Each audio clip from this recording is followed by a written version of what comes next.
21শে জানুয়ারির মধ্যেই শিক্ষক নিয়োগ, একাদশ দ্বাদশের শিক্ষক নিয়োগ। 21শে জানুয়ারির মধ্যেই শিক্ষক নিয়োগ, একাদশ দ্বাদশের শিক্ষক নিয়োগ। শিক্ষক নিয়োগের চূড়ান্ত প্যানেল তৈরি।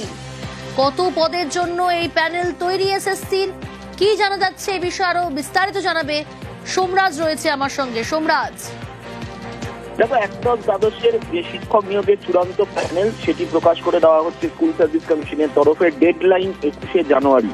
21শে জানুয়ারির মধ্যেই এই প্যানেল প্রকাশ করা হবে বলে আমরা সূত্র মারফত জানতে পারছি।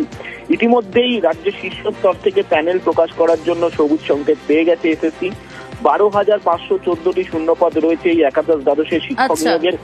গত সপ্তাহেই ইতিমধ্যে ইন্টারভিউ প্রক্রিয়া শেষ করে ফেলেছে এসএসসি, যেটা আরো জানা যাচ্ছে বিষয় ভিত্তিক, মাধ্যম ভিত্তিক এবং সংরক্ষণ ভিত্তিক এই তিনটি ক্যাটাগরিতে মেধা তালিকা এসএসসি প্রকাশ করা হবে।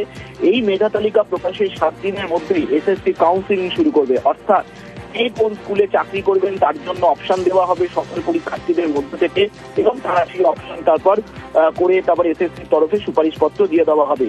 ফেব্রুয়ারি মাসের মধ্যেই রাজ্যের স্কুলে স্কুলে একাদশ দ্বাদশ স্তরের শিক্ষক শিক্ষিকা নিয়োগ করে দেওয়া হচ্ছে বলেই এসএসসি সূত্রে আমরা জানতে পারছি। সোমরাজ, চূড়ান্ত তালিকা প্রকাশের ঠিক কতদিন পর চাকরি, এ বিষয়ে কি তথ্য? দেখো, চূড়ান্ত মেধা তালিকা যে প্রকাশ করে দেওয়া হবে তার 7 দিনের মধ্যেই কাউন্সিলিং শুরু করে দেওয়া হবে। অর্থাৎ কাউন্সিলিং বলতে বোঝায় যারা সফল পরীক্ষার্থী হবেন তারা কে কোন স্কুলে চাকরি করবেন তাদের কাছে স্কুলের তালিকা দিয়ে দেওয়া হবে।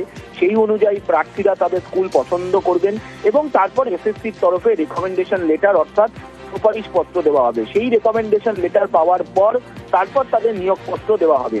অর্থাৎ গোটা প্রক্রিয়াটি করতে 15 দিন সময় লাগবে। সেই জন্যই মনে করা হচ্ছে ফেব্রুয়ারি মাসের মাঝামাঝি স্কুল সার্ভিস কমিশনের তরফে একাদশ দ্বাদশের নয়া শিক্ষক শিক্ষিকা স্কুলে স্কুলে নিয়োগ করে দেওয়া হবে। বেশ।